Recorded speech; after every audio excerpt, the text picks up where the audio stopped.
Hello, and welcome to Decorating Pages podcast. I am your host, Kim Wannop. If you are new here, welcome. Thank you so much to all new subscribers and new listeners. I know that in the past year, I've had a lot of new subscribers and new listeners, and I'm so thankful. And anyone who is engaging and sharing and enjoying these episodes, I can't thank you enough for all of the support. If you would like to be a part of the newsletter that comes out, which is basically once a week, I just tell you who's on the podcast that day. You can sign up at decoratingpagespodcast.com. And I also have a deep dive subscription service if you would like to go a little deeper into our craft. Last month I did a masterclass, I would have to say, on Cedric Gibbons and Edwin B. Willis, and that is available. And then this February 1st, I did a college to call sheet where it's a no bullshit way to get your first job, even though you might have a great portfolio and nobody's looking at you. I give you absolute entry-level tips on how to, let's say, even network without being weird, or what your portfolio really needs to get hired in this business. So that also is part of the subscription, which is available on Apple and Patreon. So thank you for that. And again, all 241 other episodes are free on wherever you listen, but I just started that on Apple and Patreon. So thank you also to people who are supporting that. And what you might say, hey, Kim, why are you doing all this? Why do you have all these fantastic YouTube videos? And why are you teaching about set decorating and production design when Hollywood seems so dismal? I mean, the article is coming out this week about even the Writers Guild we're gonna strike. 82% of its membership has voted to authorize the strike stoppage, accusing guild management of bad faith bargaining. I'm just going to put it out there right now, and I think I speak for many. If the writers and the actors strike again, you are not going to see the support you did last time. I'm sorry. I'm just telling you what I think and what I can read from the room. I just don't think we're going to be on those picket lines with you this time, because it didn't work out too well for us last time. Okay. Love you. But yes, I actually am very optimistic about the future of TV and film and the merger, and let's not think it's going to be all bad. I know it's going to consolidate jobs and everything, and let's just hope that it grows. And I think Bob Iger had a really good point about, Disney acquiring Fox and the growth there. And I mean, maybe I'm being novice about it, but I think it wasn't all bad. So let's just hope that a merger, because it's going to happen. Someone's going to buy WB. So, which WB had a good year. I don't even know how they're still bankrupt. You got to really be a shitty something over there. I don't know what's going on. I have a lot of hope for future filmmakers because everyone has a camera in their hand. I mean, I begged my mom for a PXL 2000. And if anyone knows what that means, bravo. But it was a camcorder that you recorded on like audio tapes, and it would record, I think it was black and white-ish. And I had my own film recorder. So I know, I mean, you look at like Steven Spielberg's growing up and Fabelmans and all of these kids who grew up wanting to do film and making films and making little short action films. Every kid makes films now. Every kid can make a movie. It's crazy. So that gives me hope that there's going to be a different kind of future in TV and film for us, I believe. I don't know what that is, but I think the influence is so there with what everyone has in their hand. So yeah. Let's get a little what Wannop's watching. Now I started to post these, which people seem to at least check out. I've ravaged ravaged through The Beast in Me on Netflix. A grieving Pulitzer Prize writer starts investigating her charming but possibly murdering neighbor, and the whole thing turns into a psychological chess game. Loved it. Loved it. Claire Danes is full My So-Called Life. It's like she grew up and it's her. That's great. Love it. I love Matthew Rhys. The Americans, I think, is such a phenomenal series. So, and Brittany Snow, I worked one of her first shows and first mine, American Dreams. I remember her way back when, Brittany.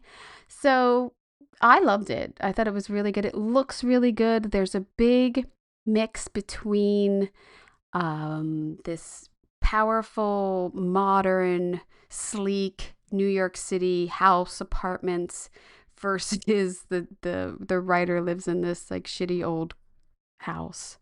But in that house, there's so much character. Production designer Lauren Weeks and set decorator Michael Nolan, who I've had on the program about Mr. and Mrs. Smith, did a fantastic job, I think, giving these characters such depth and clues in their spaces. The wallpaper in Aggie's house, I thought, was beautifully worn in and really gives so many details in the rooms. And I don't know, I paused it a couple times and looked around. So yeah, I would say it's a good show, and it looks good too to me. And then I took it back and watched this old Hollywood movie. I forget how I found it, but it's called Hollywood Story 1951. It's a noir-ish mystery about a producer who buys an old silent area studio and makes a film about an unsolved murder, and then realize he's involved in it, and he doesn't even realize it. I really liked the film. I actually think it could be remade today if anybody's looking for something to remake. It's really interesting because they shoot on a couple of movie lots, but they shoot on the Chaplin lot. And John Mayer and someone else, I forget, just bought that lot to save it from like demolition or something, which I'm so happy about. And it shows like the gates and some of the sound stages. There's a whole storyline of them, building the sets for this movie, and then, coming out of the stages, and he's running through the property department. It's a great look of Hollywood behind the scenes, 1951. I really liked it. It was great. I don't know. It's not a intricate story. Beast in Me is much more intricate, but Hollywood Story 1951 didn't win any Oscars, wasn't nominated for anything. Production designer Bernard Hertzburn and set decorator Russell Gossman. Yeah, I don't know. I liked it. So let's get to this podcast, which I forgot to mention up front. Bummer. Okay. But I am actually really proud and so happy that I got to speak with my friend, production designer Denise Pizzini, and set decorator Ashley Michelle Marsh, who I've had them on before for Better Call Saul. I've had her on. And they are a hell of a team. And they are responsible for Pluribus, Apple TV's hit series from the creator of Better Call Saul and Breaking Bad, Vince Gilligan. And they are ADG nominated, and you are smack dab in the middle of ADG voting, final voting, and BAFTA voting right now. So if you are a voter, please take these conversations into consideration, because I'm showing their work. I show a lot of their behind the scenes photos on the YouTube and on the clips on Instagram. So check them out.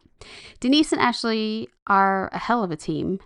And once you hear about the scope of this show, it really makes you second guess that vote you're going to cast. I mean, they built the whole world for this show. We talk about how they were able to prep detailed outlines, not just scripts.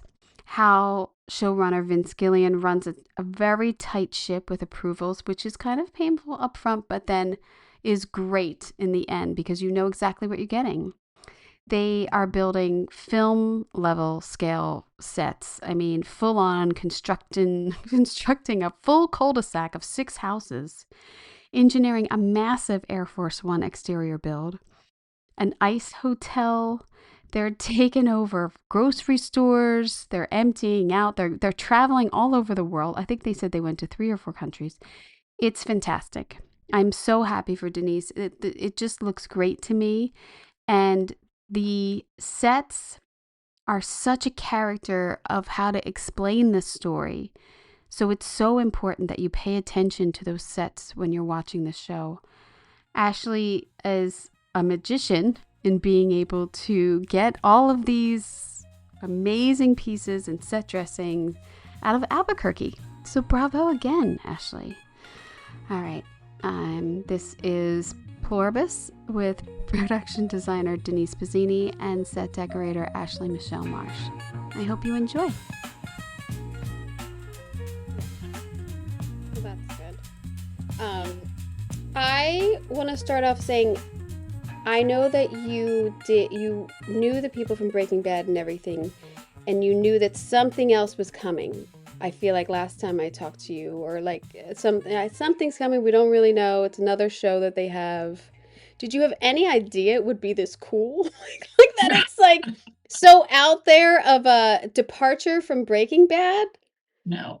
No. Right? We had no idea of anything, and we don't have no idea about season 2. Absolutely, like, where is this going to go? Right. Yeah, nobody really knows. He keeps it really tight and close. So then, Actors don't know. Nobody knows. so then, are you working script to script, scene by scene? Do you have the season? Where are you when you start up? They start with outlines. Just They have outlines. all they usually have the first few scripts, and Ashley, if I get it wrong, correct me. They usually have the first few scripts, and then they have these super really detailed comprehensive outlines.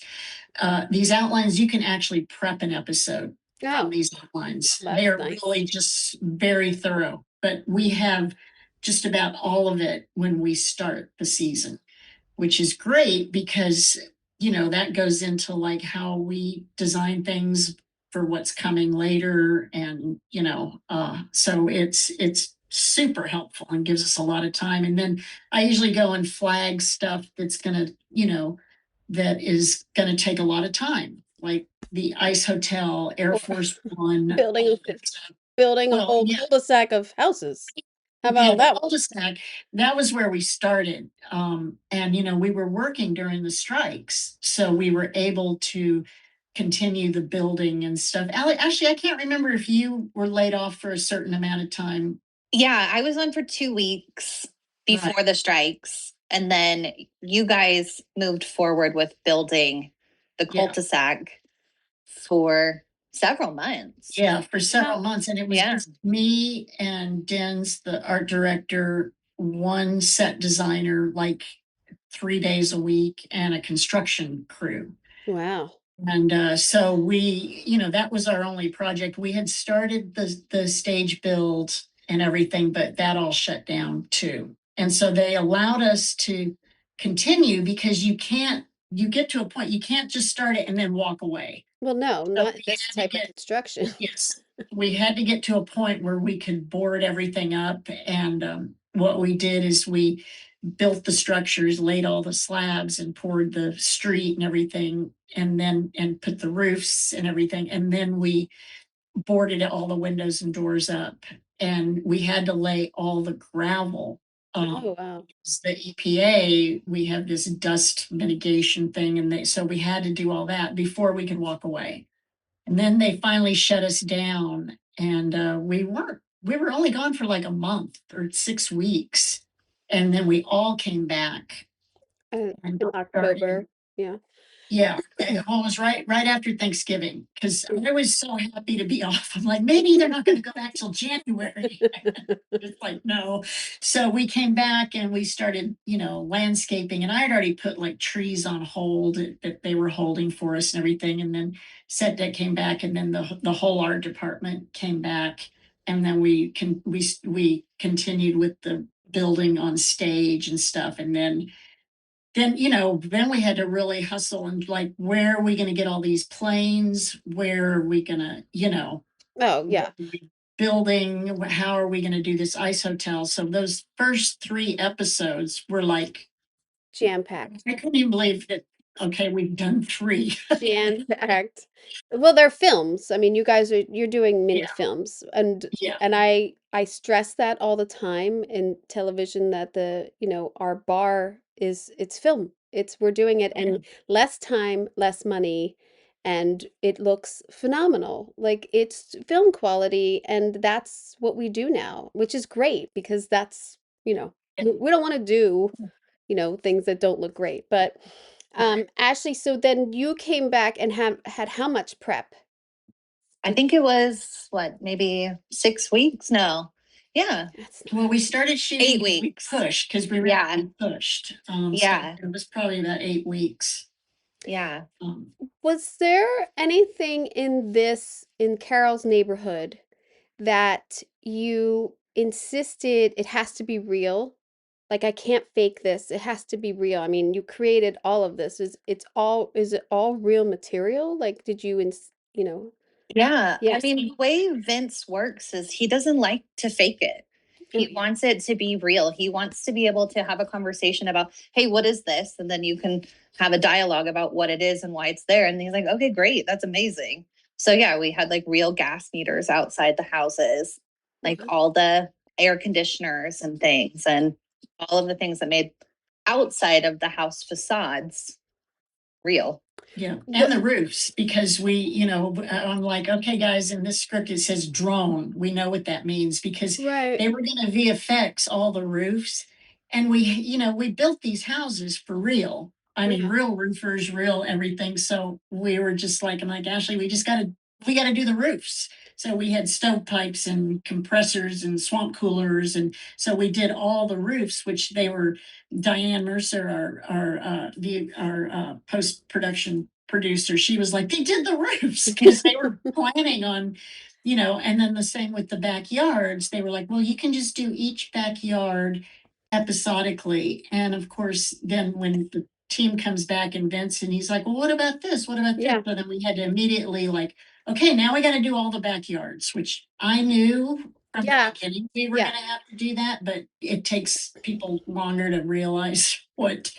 And so we did, all the backyards too. Did you have a different because structurally, did you have to bring in different construction crews? Because I mean, I had, I have my regular Albuquerque crew, Steve Brown, and then before the strikes and everything, I was like, there's no way one construction team can do this. So then I called Bill Gideon, who works with me here, who I do the Muppets with and everything. And I said, Bill, I want you to do the neighborhood and Steve can do the stage work. And on Bill's crew, he has some real builders who, when they're not doing construction on movies and stuff, they're actual, contractors and builders and stuff. That's good. And so they knew how to speak the language of the real world. So we did get like real roofers to come out and do the roofs. And we had, we had people that actually knew what they were doing, laying slabs and doing the street and pouring the concrete and everything. But we reduced that crew because, we were shut down. So the people that were working on the stage just hopped on to the people from Los Angeles. So we ended up with only like 4 people from Los Angeles that were kind of managing that project. So it's like about 3 months. Like, but, you start and stopped and everything, but about 3 months to get this cold. I started the show I started the show mid-April. Building, like when you We started. didn't start building till July because we also had to go sit at the city. More. We had permits and people couldn't wrap their heads around what we were doing. So it's kind of half movie, half really building. So we had to sit with all these different departments And they're like, well, what are you going to do for Listen, restaurants? Albuquerque, we're giving you a tourist attraction. Just be quiet. Right. So, we had, like I said, we had to get the EPA involved and, structural engineers. Oh, yeah. And so there was a lot of that before we actually got the building permits. And then we started building in July to the end of September. And then we came back and we didn't finish till we started shooting, like probably the beginning of March, because the landscaping, was kind of a big deal too. It's all a big deal. The dressing, Yeah. there's a lot of dressing that had to happen, and every house had to have its own garage door and make sure it didn't look like the neighbor's garage door, and every house had to have their own door and their own type of window and their facade. And then it was in the script that from her house she could see all the garages because there's that scene where everybody's leaving. And so Right. Vince always wanted her. So we kind of designed the house in that way where, everything, she could see everything. And then we graded each slab. So we would like, okay, we got to raise Carol's house a little more. We got to raise house number one a Oh, little. wow. We have to lower the houses down the hill so it doesn't obstruct the view. So Right. we would go put out stakes and so Vince could come and see where the roof line of like house number 6 was going to hit. And so I mean it's like meticulous planning. Yeah. Because Vince is, he's so detailed, thank goodness. But people that haven't worked with them before, they're, oh, that's good enough. I'm like, no, it's not. Yeah. I like that. I mean, actually, I don't know. I mean, I like that. I like, okay, this is what you want. I'm with you. We're trying to achieve a vision here. Yeah. And Yeah. between the show creator and the designer, this is what we're creating. And I want to, and we want to be able to do that. Like, Yeah. yeah, I like that. Yeah, him being able to be pretty clear about his wants Yeah. is very helpful Yeah. to our creative process. Yeah, we're not wasting a lot of time and everything. And Yeah. we'll present stuff if we find, and there are a few things that we, I love the we're like, model. wish they would pick this. And usually eventually they come around somehow. We have to visualize it, dining room table. Yeah. And We get to. but if he, we always say if he says it more than once, you got to listen and you got to move on and you got to find what, try to find what he's looking for. But he's very receptive about ideas that we present to him and super respectful and appreciative too. Oh, that's I great. mean, unlike anybody I've ever worked with.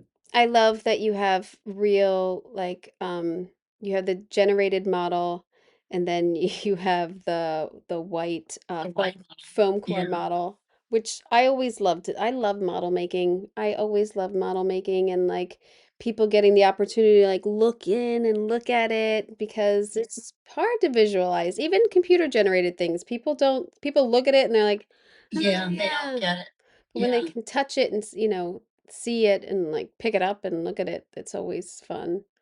Yeah. It was Julian Scalia, our art director. He started as our assistant art director, and then he art directed like episode 5 through 9, and he built the model, did a great job. I mean, it's kind of spot on everything in relation, and even and Jimmy, our set designer, he who was trained as an architect, I mean, he could figure out all the grading of the houses and stuff. So we had to pass like Jimmy's drawings on to the engineers and people that were grading the land.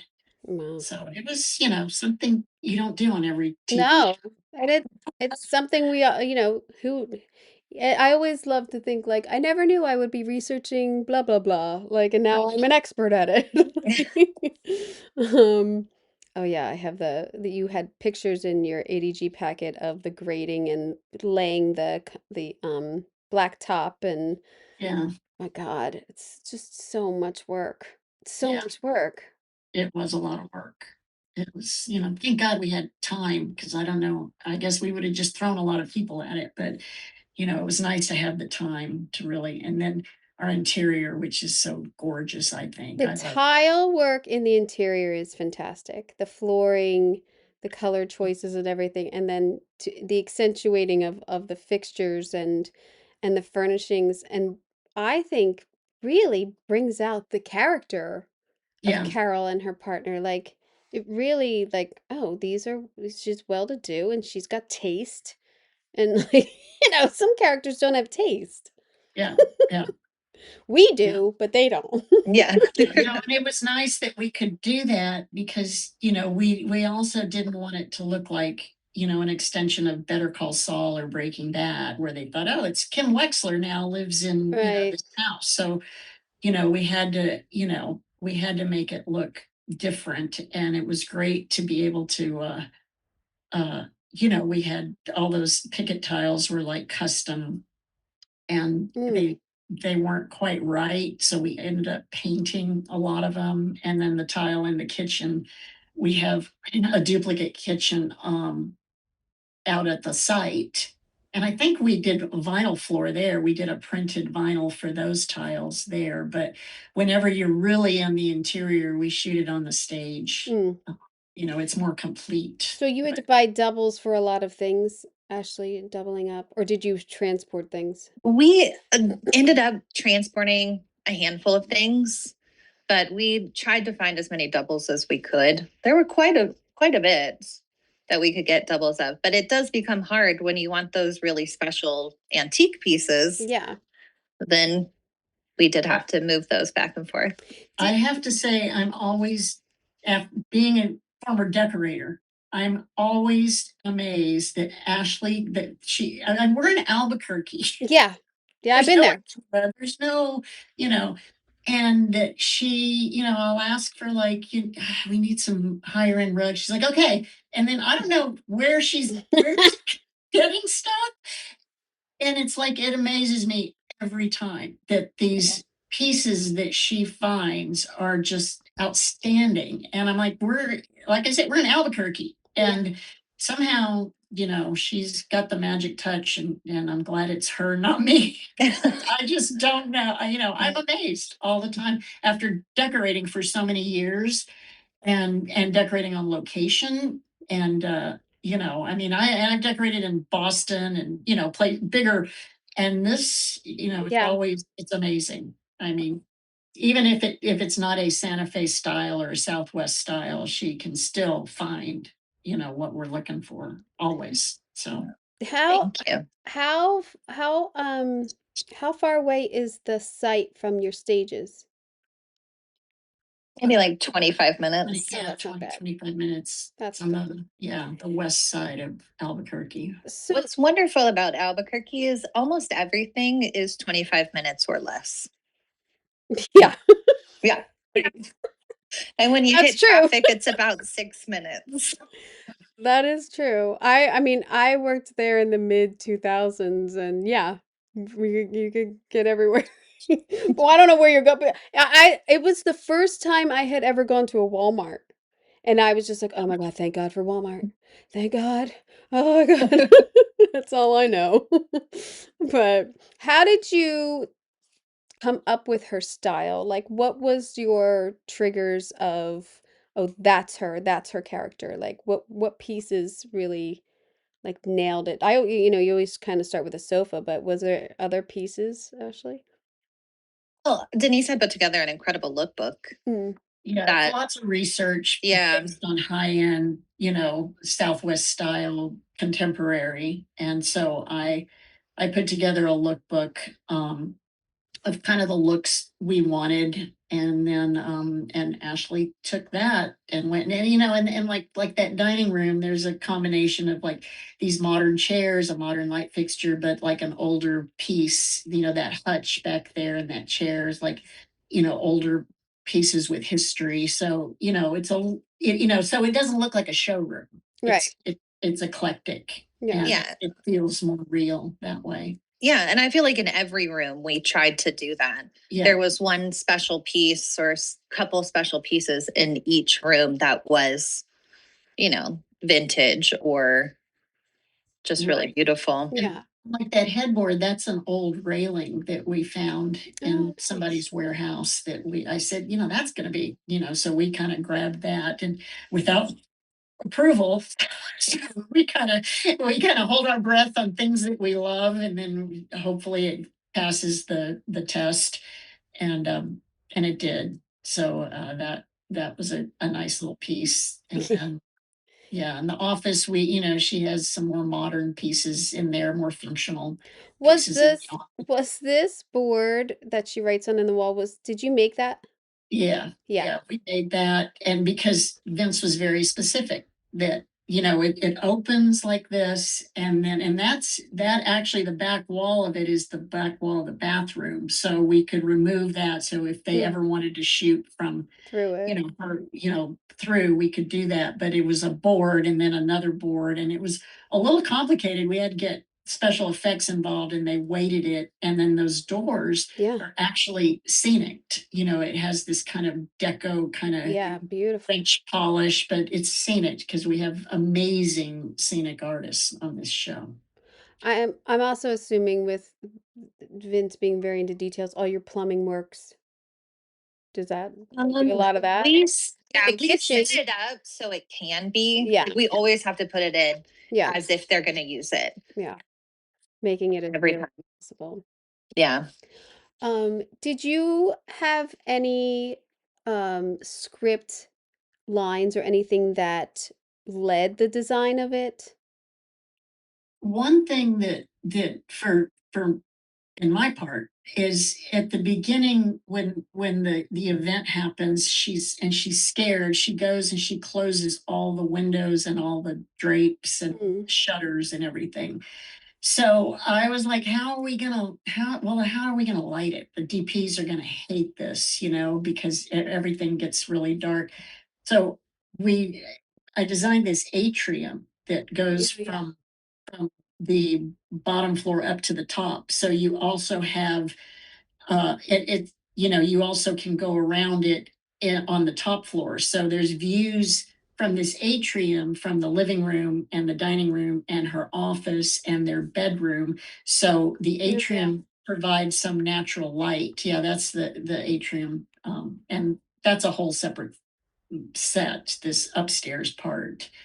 Um, but so we did this atrium, which that kind of informed, and the way she runs around the house, I kind of kept it open with these arches. So when you're standing in one room, you can see Yeah, layers of the other room. And I was really pleased because the DPs you're good. really used that as almost like she's weaving in and out of these spaces.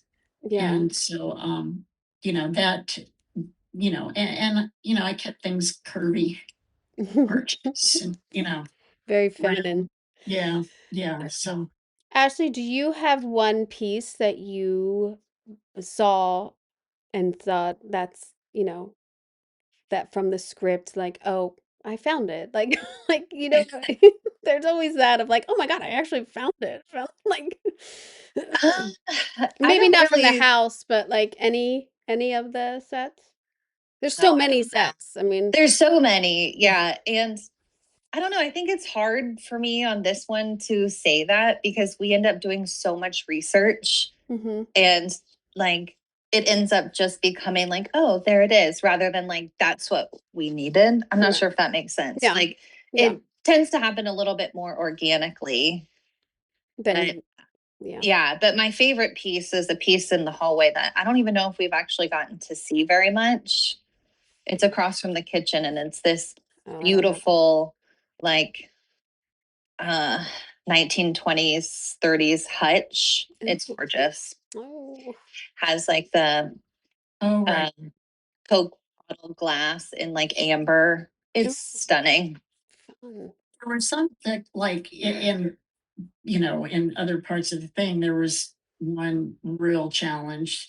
I had sold Vince on, the big meeting in Spain. Oh, yeah, I have I it. had sold Vince on like, we want blue plate, we're gonna have Oh yeah. blue and we're gonna do this. And so it's like, so I talked him into these blue plates that of course I found on the internet. And it's like, which, I thought we're not gonna get the blue plates. And she had a buyer that drove to Madrid, I Madrid. think, yeah.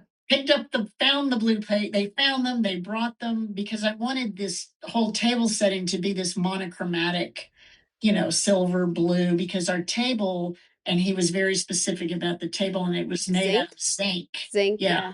Yes, and there was a big aging process with that too that kind of went on for days. Why does the table need to be made out of zinc? He wanted a little reflection, and he Oh. didn't want a tablecloth, and we wanted this. And when things take over, the show actually has kind of a uncluttered, the hospitals are kind of Yeah. austere, so we kind of, was just kind of continuing with that. Where did you shoot this in Spain? Yeah, we shot this. Ashley, did you get to go to Spain? Yes. Yeah. Yes. Oh, that's awesome.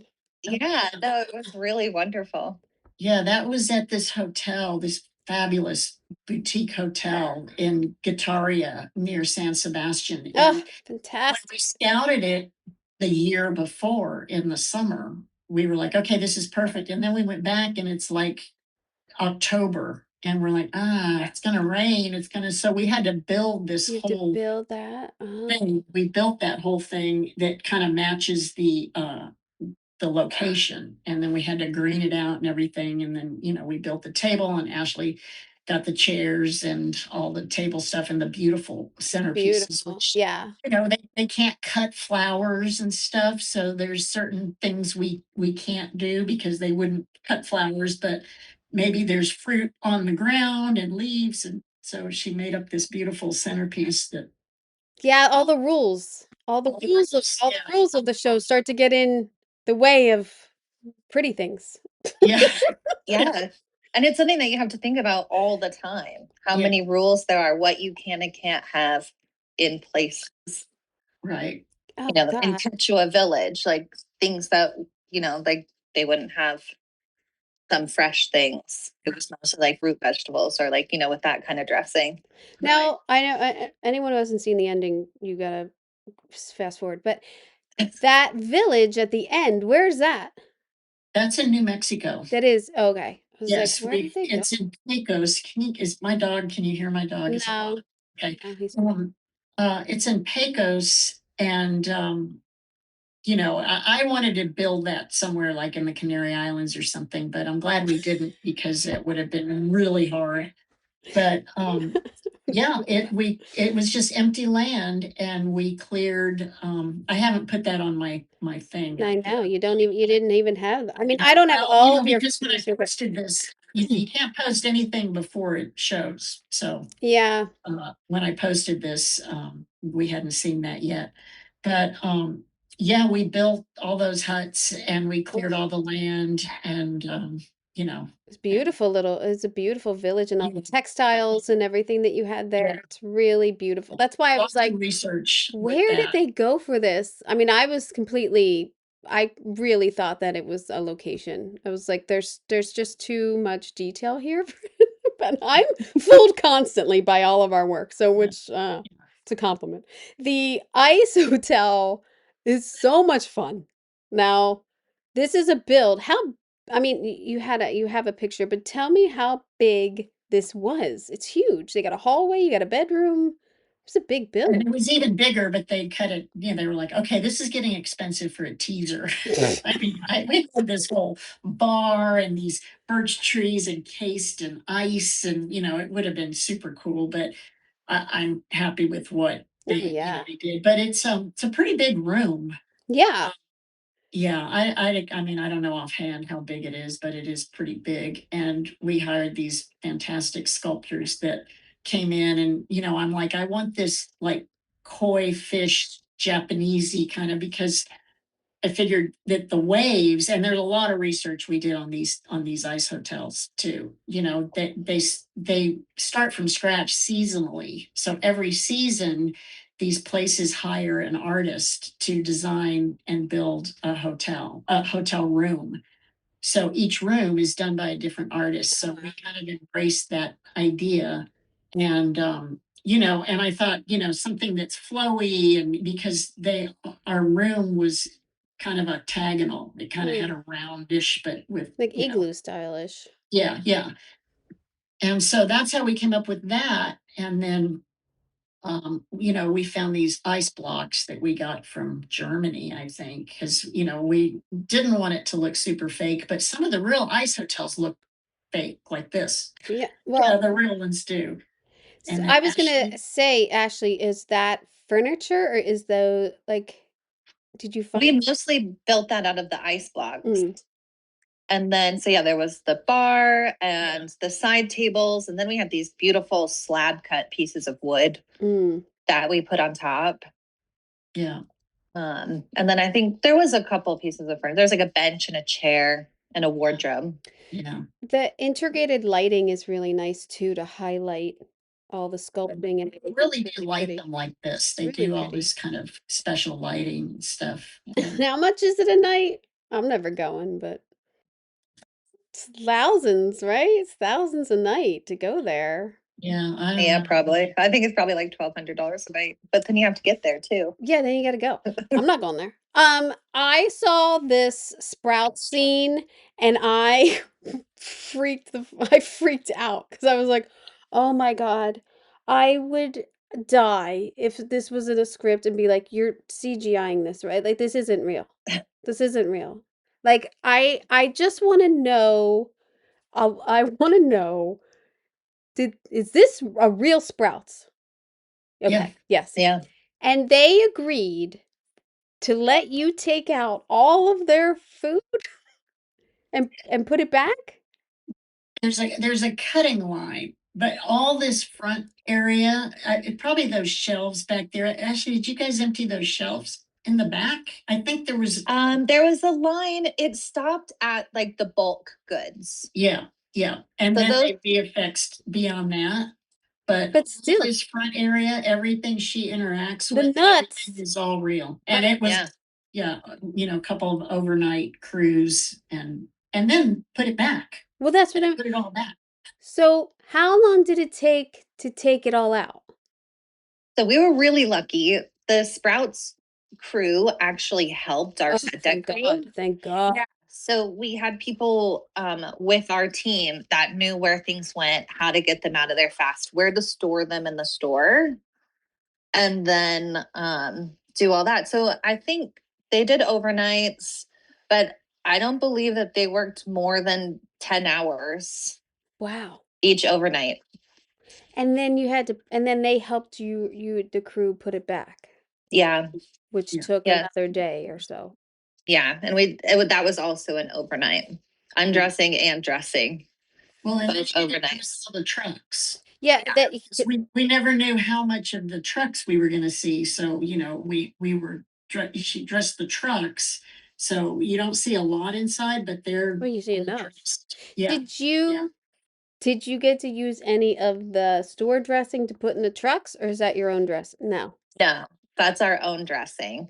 So we focused on like getting products that Sprouts would have. We did set up like a little pickup situation with asking them to save their boxes of goods. Like instead of putting it in a baler, they just waited for us to come and pick up the boxes. Oh, nice. We did that for a week or so, just trying to get bulk of that right style product. And then Ashley, how many buyers do you have?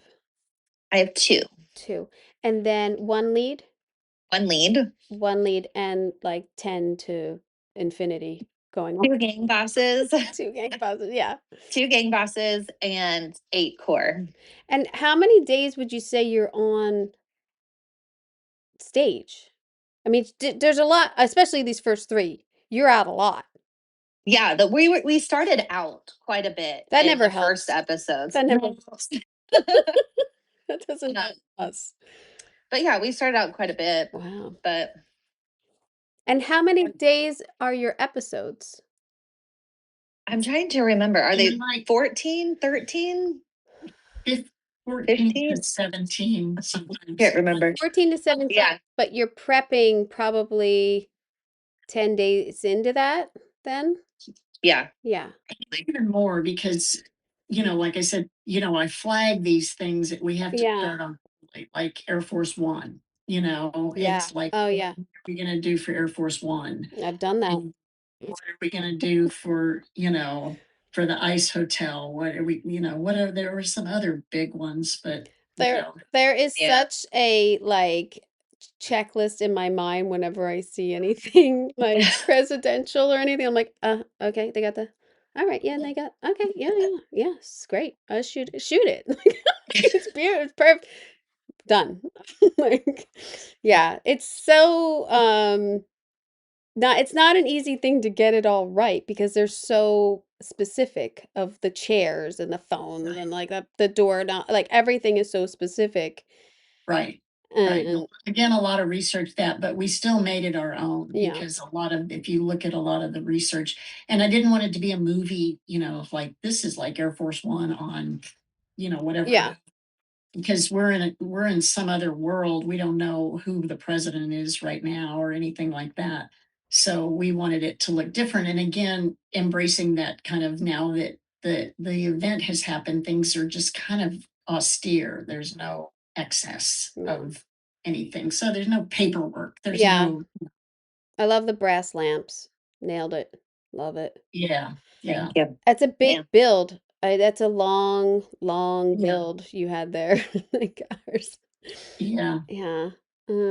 It's a big, I mean, it's a lot of effort and I think she's in here 2 or 3 times throughout the season, right? At least. She goes to Spain in it and then they have a meeting in there. Yeah. It's mostly the meeting, Yeah. Yeah.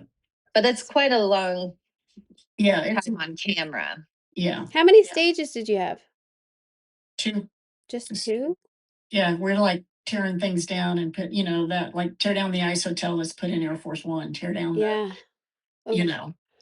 And then Yeah. do you say, "Is this ever coming back?" And they go, "No." And then they go, "Hey, you know when we said no?" Yeah. Yeah. Mancuso's office and garage is such a departure from the rest of everything, and it's so textured and layered, and I I had paused it at one time because it's dark on screen. It's pretty dark, and I'm like, "What's going on with this guy? What is he? He's looking at the radios. Like, what is he?" So, how much fun did you have with his place?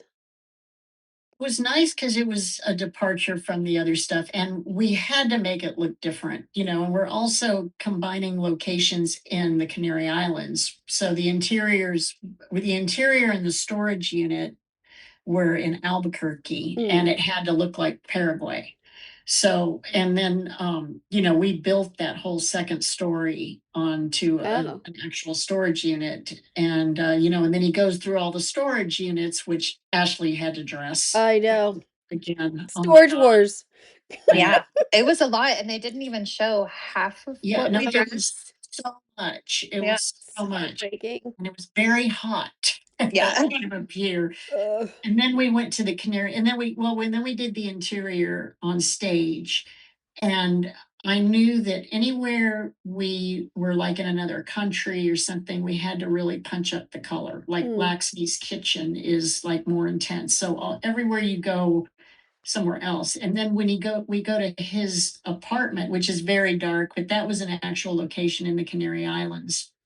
And then the garage is in the Canary Islands too, where he, and she dressed that garage, and then he goes down the street, which is clearly a different, we're in a different place, and just the houses and things on the street have a more intense color and a lot more texture. So I don't think we could have found that in Albuquerque. The lighting is different. Their street lighting is different, and there's just details there that really make it different. But How much? And you had been on several scouts. Yeah. You'd been all over to the Canary Islands Yeah. before. Which was so great because they were like, okay, we need to do a part of the Darien Gap here in Albuquerque, but I had already been to the Canary Islands, so I had photos of like the kind of plants and rocks, and we created all these rocks and stuff so we could do pieces that we could create in Albuquerque that matched with what we were the bigger shots that we did in the Canary Islands. And then the same with Manusos. We had seen all these houses and stuff, so I kind of took all that information and put it into his set, which was supposed to be Paraguay. Did you ship over any dressing? Did you ship dressing or did you shop it all there? No, we shopped it all there. I only ended up shipping like a couple of posters and a vinyl record that we didn't even end up using. But yeah. Oh, another big find though was the airport seating. Oh, yes. I mean, because we had to do the interior of the Bilbao airport, which Bilbao's not going to let us shoot it. And so we found this location by Calatrava, the architect that did the Bilbao airport. And there was a location that we had one day to do. And Ashley found the airport seating, and we built the signs like exactly like from the Bilbao airport. And then we dressed that, and it was for this, when they all meet in the airport. Right. And so that was a big find because that was a challenge. It's like, how are we gonna do that? I really, in watching this, thought a lot about the challenges of your location work on your sets because of the storyline, because nobody's there, because it would be empty, like things like that. Like it's like an 80s dream, you got no background, but like it's kind of weird for us because you're like, oh, there's not going to be anyone in this scene. What are we looking at? Yeah. Well, like Las Vegas. Yeah, Vegas. I don't have Vegas here, but like empty streets, Yeah.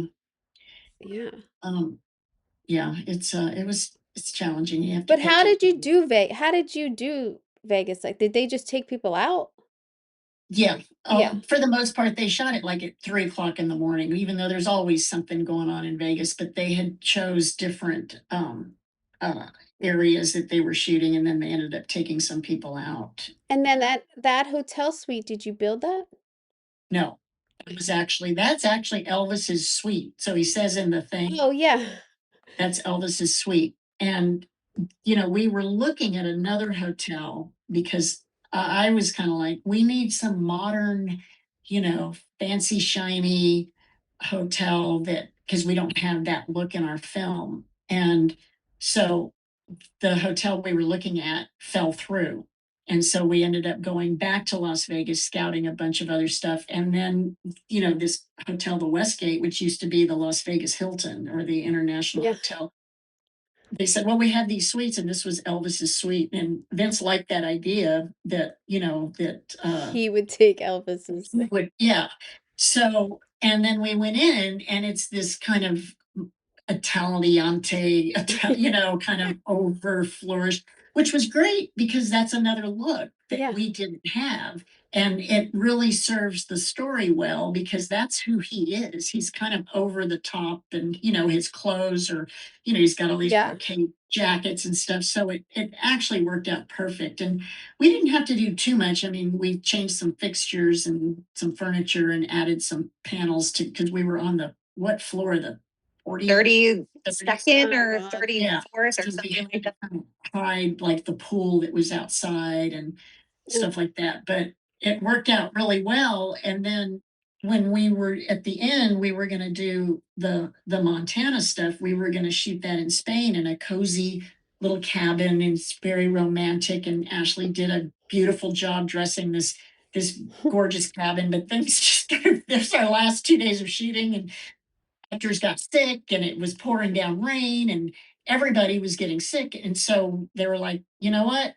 We're going to go home. We're going to figure this out. So we ended up going to Montana and looking. And so we were looking at cabins and, all this cozy stuff. And we went to this one location that we didn't want.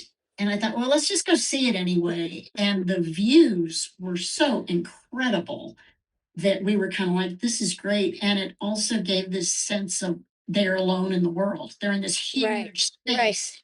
They're alone, and they have the world at their fingertips. There's nobody on the slopes. There's nobody so that was a big redress. That was like a dining room. And Ashley brought in and got all this and shopped a lot in Montana too, and got all this furniture.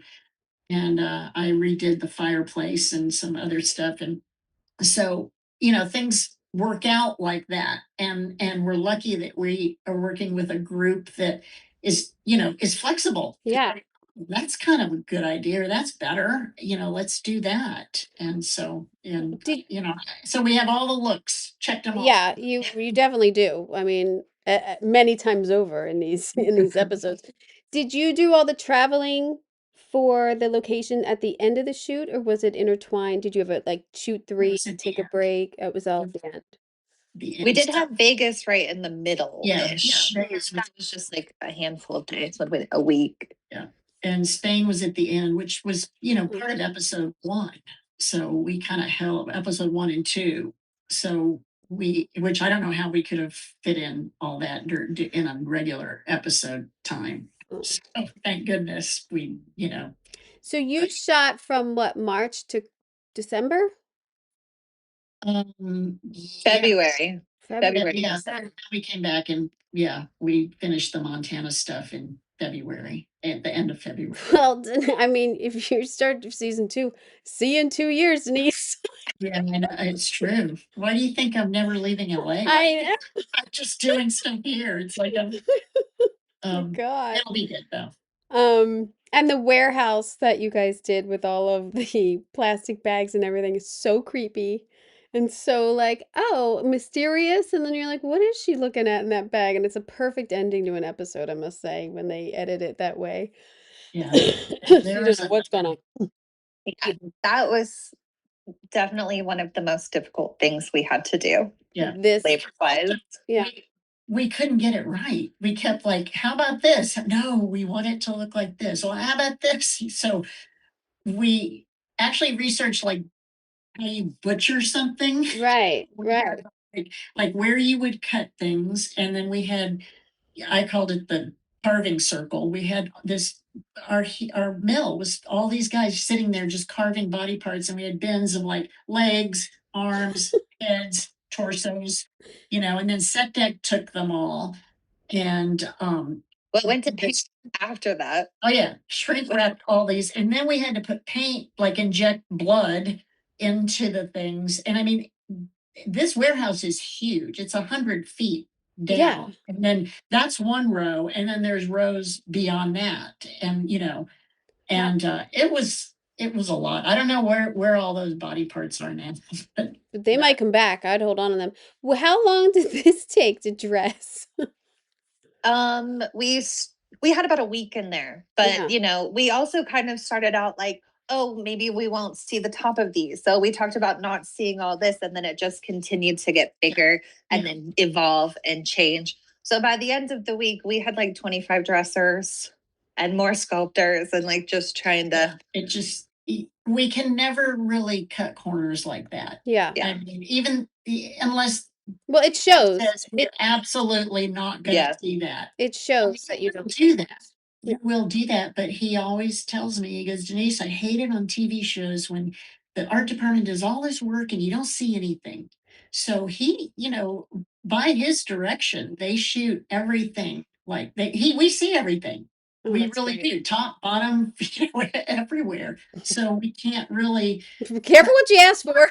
I know. They didn't see that? Oh, shit. And then you're like, oh, they going to see over there? You're not going to see over there, right? No. But I mean, he's very well planned because he does these things called homework. So we get these pages and he plans out every shot, and exactly. But he doesn't direct every episode, right? No. You have these are the ones he directs. Yeah, you have different directors coming in. Yeah. But it's helpful. But even with the different directors, it all goes through Vince, and we have this big approval process, and which can be painful in the process, but once we get to it, nothing changes. I don't even have to open a set if I didn't want to for Ashley, because nothing moves. The DP can't say, let's change that lamp or let's move that, because it's like heaven. It's like like heaven. Well, the process is really, it's hard to get there, but No, that's great. Do you have of your plethora of sets, do you have one that sticks out as your favorite or like the most challenging? Let's start with Ashley. Um, I don't know. I love her house. I really do. Her whole house. Yeah, Downstairs, upstairs, the office. I think it's beautiful. it is. And I think for me, after being on Saul for so many seasons, we didn't get to do that many beautiful things. And that, like Yeah. that was really a nice departure. But I mean, I'm proud of all of them. I think it looks great. Oh, you should be. They're fantastic. Denise, but I mean, Denise, you build houses. I mean, Yeah. I mean, I'm like Ashley. I love the house, and the ice hotel was fun.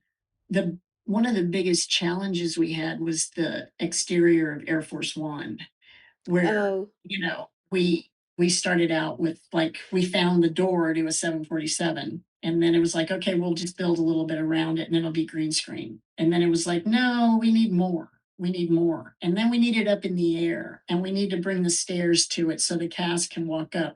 And then they have to have a place to walk into. So that to me was a big challenge. And there were many meetings about that because we're in Albuquerque and it's a structural thing. It's an engineering kind of thing because it's like if you have this giant piece of metal, it's like a big yeah, wind. it's It's like, very windy in "What's going Albuquerque. on?" Yeah, it's very windy there. Yeah, so we had to build this giant structure, that Pete, our welder, came up with and did all this stuff, and then we had it engineered, stamped in, and so we have a big portion of the exterior of Air Force One that they did a set extension to, and it worked. And we even had to match. We laid, I don't know, 100 feet of concrete Oh to my gosh. match the ground of the Bilbao airport. And then we did all these sun studies where the sun would be in Bilbao in October when we finally got there, and we're shooting in Albuquerque in the summer. So that was a complicated challenge. It's kind of one of those thankless things because you don't think about it. Yeah. It was a deal. It was quite a deal, and we were really happy when we could pull it off. Well, Finally. that incredible amount of detail is why you guys are nominated. I mean, amongst other things, it's such a good looking show. Congratulations, really. I know it's a ton of work, but bravo. It really is a great looking show with no people in it. It's really we're all looking at your stuff, so that's why it looks so good. See this? If we could just get actors out of the way to look at our sets, it's Yeah. like a dream art department job, really. Yeah, I actually never thought of it like that, but that's a good point. Yeah. It's everything is such a character for, I mean, sets usually are, but yeah, I felt like, oh, this is if nobody's there. Like even when she's walking through locations or whatever, it's still like an amazement to me of like you're just seeing everything like a a Vegas hotel lobby or whatever. Yeah. It's Well, simple. another big challenge, set decorating department, which I'm glad I didn't. It's the stadium. What would you call it? Oh yeah, where they're all sleeping together. Oh yeah, all the cots. Or no, well yeah. they use cots or the shed like a No, They were like pallets. We used a bunch of Japanese pallets, like a little mattress things, and that was creepy. yeah, and that was sleeping bags, and that's all real. That wasn't CG. And then there were specific things that you don't see. It's like, here's where you can get a towel. Here's where you can put, get a pillow. Here, there are all these beds all over. So that was another really big. Yeah. There were 436 individual beds, different shapes and sizes that came together. And how is I mean the props are great. Yeah, because that overflows with props a lot. Like your props department is really good. He's amazing. Wonderful. He is the best. He is so good. Who is it? Mark Hansen. Bravo too. He's really just a dream, Well, it sounds like you have an awesome crew out there. That's awesome. And throughout your travels, it sounds like everything kind of worked out. That's great. Because you never know. It could be a nightmare. But yeah. Well, I will see you on the red carpet, girls. Okay, great. Yay. I'm so excited to. Yeah. Thank you so much. Oh, yes. Thank you for giving me the time. I really hope you enjoyed that conversation with Denise and Ashley. I am telling you, Pluribus is one of those shows where you can just feel the planning in every frame. It's just been planned out. Like it's methodical because the script's really demanded, and it shows. It's a great looking show. And I really like the whole story of it. I was talking to someone who wasn't quite into it, and I was like, I don't know if I could be friends with you anymore. I don't know. You judge people on what they watch, what they listen to. I really do. A very good friend of mine who's going to be on this podcast in 2 weeks told me he never saw Golden Girls. And you know what? I don't want to say. Sorry, I'm not going to say. How could you not watch Golden Girls, dude? Anywho, yes. So I hope you enjoyed this episode. We have Murderbot. We have Murderbot. We have Slow Horses. There are so many movies, Hamnet and Frankenstein, and so many films that are nominated for ADGs to listen to their process and see what we're talking about on the YouTube channel. So please check that out. If you are listening on Apple Podcasts, take 2 seconds to rate and review. It helps me so much. And it also helps other designers and decorators and film nerds who actually care about this craft find the podcast. If you want to see what we're talking about, I've said it many times, but head on over to the YouTube channel, Decorating Pages, and watch the episode. Because in listening to these conversations, the visuals really matter. And that's why I put all the effort into it, to try to get visuals to match our conversations. Again, if you'd like to subscribe, decoratingpagespodcast.com. What else can I tell you? I can tell you, if you're still listening, I am going to be live on the red carpet at the ADG Awards. I forgot to put that up front, but I'm going to start putting that out there to watch YouTube live, and you'll get to see what I'm saying to everybody. I have a whole list of people and their names and what they worked on. I'm prepping a lot for it because I'm very excited to do it, and I hope it turns out well. I will have that episode the following Wednesday. Those awards are February 28th. All right. I hope you got an earful. I'm Kim Wannop for Decorating Pages.